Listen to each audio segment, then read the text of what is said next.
ସୁଦୂରରୁ ସଦର ଅପହଞ୍ଚ ଅଞ୍ଚଳର ସ୍ୱର ଉତ୍ସବ ମହୋତ୍ସବ ସଭା ସମିତି ସମାରୋହ ପ୍ରଗତି ଦୁର୍ଗତି ଏବଂ ସଂଗତିର ଅଭିବ୍ୟକ୍ତିକୁ ନେଇ ଆଞ୍ଚଳିକ ସମ୍ବାଦ ବିଭାଗ ପକ୍ଷରୁ ପ୍ରସ୍ତୁତ କରୁଛୁ ଜିଲ୍ଲା ହାଲଚାଲ।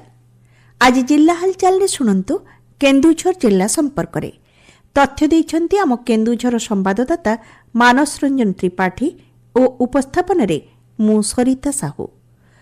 କେନ୍ଦୁଝର ଜିଲ୍ଲା ପାଟନା ରାଜନଗର ବୈତରଣୀ ନଦୀରେ ମକର ବୁଡ଼ ପକାଇ ପ୍ରଭୁଙ୍କ ନିକଟରେ ଜିଲ୍ଲାରେ ଶିଳ୍ପର ବିକାଶ ହେବା ସହ ଜିଲ୍ଲା ତଥା ରାଜ୍ୟବାସୀଙ୍କର ସାମଗ୍ରିକ ବିକାଶ କାମନା କରିଛନ୍ତି ମୁଖ୍ୟମନ୍ତ୍ରୀ ମୋହନ ଚରଣ ମାଝୀ।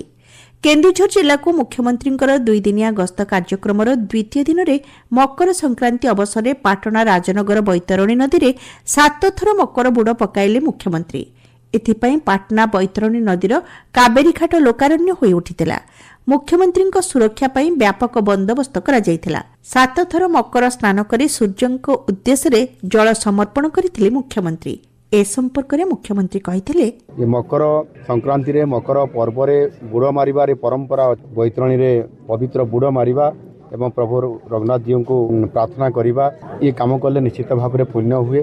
ଓଡ଼ିଶାର ସର୍ବମଙ୍ଗଳ ହେବ, ସର୍ବକଲ୍ୟାଣ ହେବ, ବିକାଶ ହେବ, ସମୃଦ୍ଧ ଓଡ଼ିଶା ହେବ, ବିକଶିତ ଓଡ଼ିଶା ହେବ।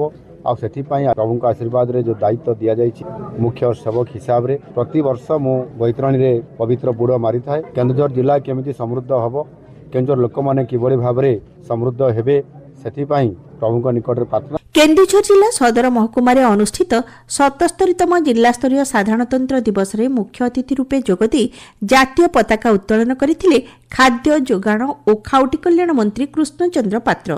ସମୁଦାୟ 53ଟି ଟ୍ରୁପ୍ ଅଂଶଗ୍ରହଣ କରିବା ସହ 6ଟି ପ୍ରଜ୍ଞାପନ ମେଢ଼ ପ୍ରଦର୍ଶିତ ହୋଇଥିଲା। ଛାତ୍ରଛାତ୍ରୀମାନଙ୍କ ଦ୍ୱାରା ଚିତ୍ତାକର୍ଷକ ସାଂସ୍କୃତିକ କାର୍ଯ୍ୟକ୍ରମ ପରିବେଷଣ କରାଯାଇଥିଲା। ଶେଷରେ ପ୍ୟାରେଡ୍ରେ କୃତିତ୍ୱ ହାସଲ କରିଥିବା ଦଳ ଓ ଜିଲ୍ଲାର ବିଭିନ୍ନ କ୍ଷେତ୍ରରେ ସୁନାମ ଅର୍ଜନ କରିଥିବା ବ୍ୟକ୍ତିତ୍ୱମାନଙ୍କୁ ପୁରସ୍କୃତ କରିଥିଲେ ମନ୍ତ୍ରୀ। ଏଥିସହିତ ସାଂସ୍କୃତିକ କାର୍ଯ୍ୟକ୍ରମ ପରିବେଷଣ କରିଥିବା ସମସ୍ତ ଦଳଙ୍କୁ ମାନପତ୍ର ପ୍ରଦାନ କରାଯାଇଥିଲା। ଜିଲ୍ଲାରେ 25 ଜଣଙ୍କୁ ବିଭିନ୍ନ କ୍ଷେତ୍ରରେ ଉଲ୍ଲେଖନୀୟ କାର୍ଯ୍ୟ ପାଇଁ ସମ୍ମାନିତ କରାଯାଇଥିଲା। ଏବେ ସାମଗ୍ରିକ ବିକାଶ ପଥରେ ଆଗେଇବ କେନ୍ଦୁଝର ଜିଲ୍ଲା ଏବଂ ଏଥିପାଇଁ ପାଣ୍ଠିର ଅଭାବ ରହିବ ନାହିଁ ବୋଲି ଶ୍ରୀ ପାତ୍ର କହିଥିଲେ। କେନ୍ଦୁଝରରେ ପ୍ରତିଷ୍ଠା ହେବ ନ୍ୟାସନାଲ ସ୍କୁଲ ଅଫ୍ ଡ୍ରାମାର ସ୍ଥାନୀୟ କାର୍ଯ୍ୟାଳୟ। ମୁଖ୍ୟମନ୍ତ୍ରୀ ମୋହନ ଚରଣ ମାଝୀ ଏନେଇ ଆଗ୍ରହ ପ୍ରକାଶ କରି ନିଜ ବକ୍ତବ୍ୟରେ ଏ ବିଷୟ ପ୍ରକାଶ କରିବା ପରେ ଆଶା ସଞ୍ଚାର ହୋଇଛି।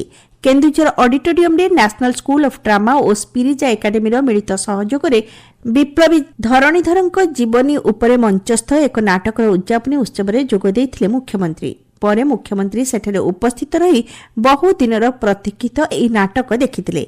ଏହି ପରିପ୍ରେକ୍ଷୀରେ ନ୍ୟାସନାଲ ସ୍କୁଲ ଅଫ୍ ଡ୍ରାମାର ଏକ ସ୍ଥାନୀୟ କାର୍ଯ୍ୟାଳୟ କେନ୍ଦୁଝରରେ ଖୋଲିବା ପାଇଁ ମୁଖ୍ୟମନ୍ତ୍ରୀ ନିଜ ବକ୍ତବ୍ୟରେ କହିଥିଲେ। କେନ୍ଦୁଝର ଧରଣୀଧର ବିଶ୍ୱବିଦ୍ୟାଳୟ ପଡ଼ିଆରେ ଆୟୋଜିତ ଜନସଭାରେ ଯୋଗଦେଇ ମୁଖ୍ୟମନ୍ତ୍ରୀ 1708 କୋଟି ଟଙ୍କାର 35ଟି ଉନ୍ନୟନମୂଳକ ପ୍ରକଳ୍ପର ଶିଳାନ୍ୟାସ ଏବଂ 193 କୋଟି 56 ଲକ୍ଷ ଟଙ୍କାର 36ଟି ପ୍ରକଳ୍ପର ଉଦ୍ଘାଟନ କରିଛନ୍ତି। କାର୍ଯ୍ୟକ୍ରମରେ ଜିଲ୍ଲାର ଉନ୍ନୟନମୂଳକ କାର୍ଯ୍ୟକ୍ରମର ଏକ କ୍ଷୁଦ୍ର ପ୍ରାମାଣିକ ଚଳଚ୍ଚିତ୍ର ପ୍ରଦର୍ଶିତ ହୋଇଥିଲା। ସମସ୍ତ ବିଭାଗରେ ଚାଲୁଥିବା କାର୍ଯ୍ୟରେ ସର୍ବୋଚ୍ଚ ଗୁଣବତ୍ତା ଓ ପାରଦର୍ଶିତା ବଜାୟ ରଖିବା ସହ କୌଣସି ଅବହେଳା ପ୍ରତି ରାଜ୍ୟ ସରକାର ଶୂନ୍ୟ ସହନଶୀଳତା ନୀତି ଆପଣେଇବେ ବୋଲି ଗ୍ରାମ୍ୟ ଉନ୍ନୟନ ତଥା ପଞ୍ଚାୟତିରାଜ ଓ ପାନୀୟ ଜଳ ବିଭାଗର ମନ୍ତ୍ରୀ ରବିନାରାୟଣ ନାୟକ କହିଥିଲେ। କେନ୍ଦୁଝର ଜିଲ୍ଲା ଗସ୍ତ କରି 2 ବିଭାଗର ଉନ୍ନୟନ କାର୍ଯ୍ୟଗୁଡ଼ିକ ସମୀକ୍ଷା କରିବା ଅବସରରେ ଶ୍ରୀ ନାୟକ ଏହା କହିଥିଲେ। କେନ୍ଦୁଝର ସାଂସଦ ଅନନ୍ତ ଚରଣ ନାୟକ ସୁଭଦ୍ରା ଶକ୍ତି ମେଳା ତଥା ସ୍ୱଦେଶୀ ମେଳାକୁ ଉଦ୍ଘାଟନ କରିଥିଲେ। ସ୍ୱୟଂ ସହାୟକ ଗୋଷ୍ଠୀ ଓ ଉତ୍ପାଦକ ଗୋଷ୍ଠୀ ପାଇଁ ନୂତନ ବଜାର ଓ ବ୍ୟବସାୟ ସୃଷ୍ଟି କରି ଅର୍ଥନୀତିକୁ ନୂତନ ଗତି ଦେବା ଲକ୍ଷ୍ୟରେ ଆୟୋଜିତ ସୁଭଦ୍ରା ଶକ୍ତି ମେଳାରେ 30 ଜିଲ୍ଲାର ପ୍ରତିନିଧିତ୍ୱ ରହିଥିଲା। ଜିଲ୍ଲାର ପରିବହନ ବ୍ୟବସ୍ଥାକୁ ଅଧିକ ସୁଦୃଢ଼ ଓ ସହଜ କରିବା ପାଇଁ ଜିଲ୍ଲାପାଳ ବିଶାଲ ସିଂଙ୍କ ଦ୍ୱାରା ମୁଖ୍ୟମନ୍ତ୍ରୀ ବସ୍ ସେବାର ସଂଶୋଧିତ ରୁଟ୍ଗୁଡ଼ିକର ଶୁଭାରମ୍ଭ ହୋଇଯାଇଛି। ଏହି ନୂତନ ପଦକ୍ଷେପ ଦ୍ୱାରା ଜିଲ୍ଲାର ବିଭିନ୍ନ ବ୍ଲକ ଓ ସଦର ମହକୁମା ମଧ୍ୟରେ ଯୋଗାଯୋଗ ଆହୁରି ସରଳ ହେବ। ସ୍ଥାନୀୟ ଦରବାର ହଲ୍ଠାରେ ସ୍ୱାମୀ ବିବେକାନନ୍ଦଙ୍କର ଜୟନ୍ତୀ ତଥା ଜାତୀୟ ଯୁବ ଦିବସ ପାଳିତ ହୋଇଯାଇଛି। ଜିଲ୍ଲା ହାଲଚାଲ ଆଜି ପାଇଁ ଏତିକି। ଆସନ୍ତାକାଲି ଜିଲ୍ଲା ହାଲଚାଲରେ ଶୁଣିବେ ଖୋର୍ଦ୍ଧା ଜିଲ୍ଲା ସମ୍ପର୍କରେ।